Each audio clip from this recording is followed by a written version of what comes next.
تو افغانستان کو تو یہ معلوم ہونا چاہیے کہ پاکستان کا ایک بہت بڑا رول ہے، اور جو ہے اس کے اندر بھارت جو ہے وہ ان کی وہ مدد نہیں کر سکتا تو جو وہ سمجھتے ہیں، اور اگر تھوڑے بہت پیسے لے کے اگر وہ اس میں ان کی خوشی تھی تو وہ اب ان کو پتہ چل گیا ہے کہ اس پیسے لے کے تو ہے پھر ان کو یہاں سے جو جب مار پیٹ ہوگی، اور جس طرح ابھی ان کے اوپر اٹیک ہوا اور جو بھارت کی شہر پہ انہوں نے ہماری پوسٹوں کے اوپر اٹیک کیا، تو اس کا اینڈ رزلٹ کیا نکلا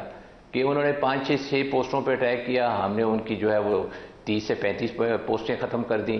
ان کے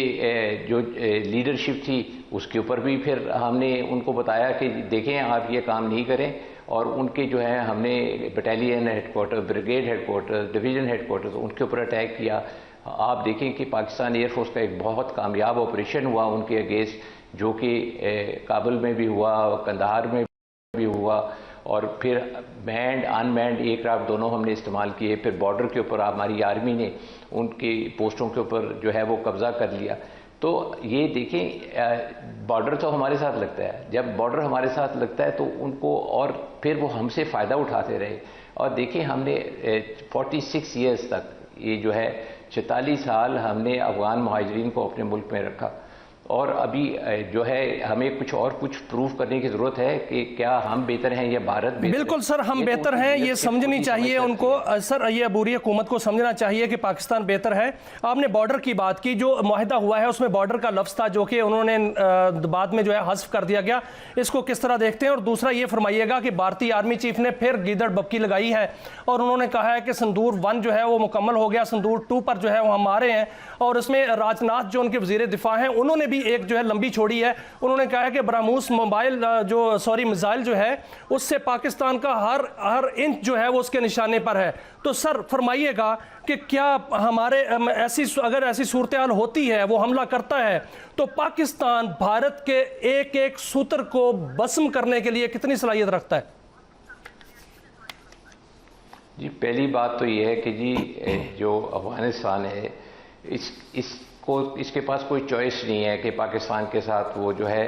اپنی جو ہے فینسز مینڈ کرے اور وہ چیزوں کو بہتر کرنے کی کوشش کرے، کیونکہ ان کے پاس کوئی آپشن نہیں ہے۔ اگر ان کے پاس کوئی آپشن تھی تو وہ ختم ہو چکی ہے، کیونکہ ہمارا صبر کا پیمانہ لبریز ہو چکا ہوا ہے۔ تو دے کے not further go ahead with the terrorism, اور وہ جو دے کے ناٹ ہولڈ دی ٹیررسٹ، نہ ہی وہ ان کو اس طرح سپورٹ کر سکتے ہیں، نہ ان کو وہ سیف ہیونز دے سکتے ہیں۔ باقی بات رہ گئی ایگریمنٹ کی، تو ایگریمنٹ دیکھیں وہ اس ایگریمنٹ پہ پیچھے کس طرح جائیں گے، جس وقت بیچ میں 2 ثالث ہوں گے اور ان کے ساتھ یہ سائن کریں گے بیٹھ کے، تو میرا نہیں خیال کہ یہ جو ہے ایگریمنٹ جو ہے فیل ہونے کا کوئی چانس ہونا چاہیے۔ لیکن پھر بھی جیسا میں نے آپ کو کہا اندیشہ ضرور ہو سکتا ہے، لیکن اس کے اوپر بھی ان کی عقل مندی ہوگی۔ باقی رہ گیا سندور 2۔ سندور 2 دیکھیں جی، سندور 2 اور سندور 1 کے اندر کوئی فرق نہیں ہوگا، کیونکہ جس طرح سندور 1 کے اندر پاکستان آرم فورسز نے ان کو منہ توڑ جواب دیا۔ آپ دیکھیں 6 اور 7 کی رات کو ہم نے ان کے 7 طیارے گرا دیے، ایک ہیرون گرا دیا، پھر اس کے بعد ہم نے جو ہے 34 ان کے اسٹریٹجک ٹارگٹس کو اٹیک کیا، اور پھر اس کے بعد ہماری پاکستان آرمی نے بھی ان کے اوپر جو ہے وہ فتح میزائل کے اٹیکس کیے۔ تو اگر آپ دیکھیں کہ ہماری جو لیڈرشپ ہے فیلڈ مارشل عاصم منیر کی قیادت میں، اس نے بڑا منہ توڑ جواب دیا ہے بھارت کو، اور میرا نہیں خیال کہ وہ دوبارہ یہ ہمت کر سکیں گے۔ اور میرا خیال ہے کہ جو ہم نے افغانستان کو بھی منہ توڑ جواب دیا وہ بھی یہی آرم فورسز ہیں، اور اس کے اندر ہماری پاکستان ایئر فورس کے جو چیف ہیں ان کا ایک بہت بڑا رول ہے، اور ایئر کی جو میڈیم جس طرح ہم نے استعمال کی بھارت کے خلاف اور افغانستان کے خلاف، تو یہ پاکستان کا ایئر فورس کا ایک بہت اہم رول رہا ہے اس کے اندر، اور آرمی کی سپورٹ کے لیے۔ تو میرا نہیں خیال کہ پاکستانی آرم فورسز کی پریزنٹ جو ان کی ریڈینس ہے اور ان کی جو پروفیشنلزم ہے، اس کے مقابلے میں بھارت کسی طرح سے بھی کھڑا ہو سکتا ہے، اور سندور 2 کا کوئی چانس ہے میرا نہیں خیال، کیونکہ آپ دیکھیں آن گراؤنڈ پریکٹیکلی آج تک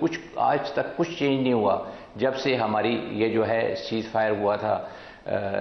10 مئی کو بھارت سے۔ اس کے بعد کیا چینج ہوا ہے؟ انہوں نے کوئی نیا ویپن خرید لیا ہے، انہوں نے کوئی ایسی چیز خرید لیا، اور یہ وہی برہمس کی اگر وہ گدڑ بکیاں لگا رہے ہیں تو وہ ہمیں بھی معلوم ہے اور ان کو بھی معلوم کہ برہمس کی ایکچوئل ویلیو کیا ہے اور یہ وہ کتنا وہ جو ہے وہ افیکٹو ویپن ہے. بالکل بھی نہیں ہے جی. وہ اس کے اندر اپنی انیکوریسیز ہیں اور اب میں اس کی ڈیٹیل میں نہیں جاؤں گا کیونکہ اس کے لیے بہت ٹائم لگے گا, لیکن اتنا میں آپ کو بتا سکتا ہوں کہ برہمس جو ہے اس کی وہ جو جس طرح وہ اپنے آپ کو پروجیکٹ کرتے تھے وہ اس طرح نہیں ہے, اور جو وہ کہتے ہیں کہ ہمیں سکسیسز اچیو ہوئی ہیں وہ بھی اس طرح نہیں ہے. ایئر مارشل صاحب, بھارتی میڈیا جو ہے واویلا کر رہا ہے کہ ان کے پاس PL-15 کی جو ہے وہ ڈمی آ گئی ہے, وہ اس سے جو ہے اپنا ایک ایسے میزائل تیار کر لے گا, اور دوسرا انہوں نے یہ بھی کہا ہے کہ PL-18 جو ہے وہ پاکستان لینے جا رہا ہے. کیا ہم PL-18 جو ہے میزائل لینے جا رہے ہیں؟ دیکھیں جی, پہلی تو بات یہ ہے کہ PL-15 کا اگر ان کو کچھ مل بھی گیا تو کوئی اس سے کوئی فرق نہیں پڑتا, اور اس طرح نہیں ہوتا کہ جی آپ کو اگر میزائل کے کچھ پیسز مل جائیں یا کچھ ان کی کوئی چیزیں مل جائیں تو آپ کے پاس وہ فارمولہ آ جاتا ہے وہ میزائل بنانے کا یا اس کا کوئی توڑ ڈھونڈنے کا. پہلی تو چیز یہ جو ہے یہ غلط ہے, کیونکہ پاکستان نے جب PL-15 نے امپلائی کیا تو انہوں نے ملٹی ڈومین آپریشن میں اپلائی کیا, جس طرح ہمارے چیف نے ہماری ملٹی ڈومین آپریشن کی تیاری کرائی تھی, اور یہ پورا ملٹی ڈومین آپریشن جو تھا وہ امپلیمنٹ ہوا تھا, جس کے اندر سائبر تھا, الیکٹرانک وارفیئر تھا, اسپیس تھا, اور اس کے اندر اور کافی دیگر چیزیں تھیں. لیکن یہ یاد رکھیں کہ اگر وہ سمجھتے ہیں کہ یہ والی چیزیں بھی اس کے ساتھ میزائل کی ان کو مل گئی ہیں تو یہ ان کی بھول ہے, وہ تو ان کے پاس نہیں ہے نا. جب تک آپ کے پاس پورا ایک فارمولہ نہیں ہے اس کو امپلائی کرنے کا یا ڈاکٹرین کو امپلائی کرنے کا, تو وہ تو آپ کو میزائل وہ والی ریزلٹس نہیں دے سکتا جو آپ سوچتے ہیں. دوسری چیز, آپ PL-18 کی بات کریں, یہ PL-17 جو میزائلز ہیں یہ اس کے اوپر لگتے ہیں J-35 کے اوپر, اور ہماری چونکہ میمورینڈم آف انڈرسٹینڈنگ سائن ہو چکا ہوا ہے چائنا کے ساتھ, اور وہ انشاءاللہ کچھ عرصے میں ہمیں جہاز مل جائیں گے. جب وہ جہاز ملیں گے ہم امید کرتے ہیں کہ اس کے ساتھ ہمیں وہ والے میزائلز بھی ملیں گے, اور جس سے ہماری رینج جو ہے وہ 400 کلومیٹر تک یا اس سے زیادہ ہو جائے گی. بہت شکریہ ایئر مارشل ریٹائرڈ عاصم سلیمان صاحب, آپ ہمارے ساتھ تھے. آپ نے بڑی خبریں دیں کہ ہم جو نئے میزائل لینے جا رہے ہیں اس سے ہماری رینج جو ہے وہ بڑھ جائے گی. ناظرین, اب وقفہ ہے, وقفے کے بعد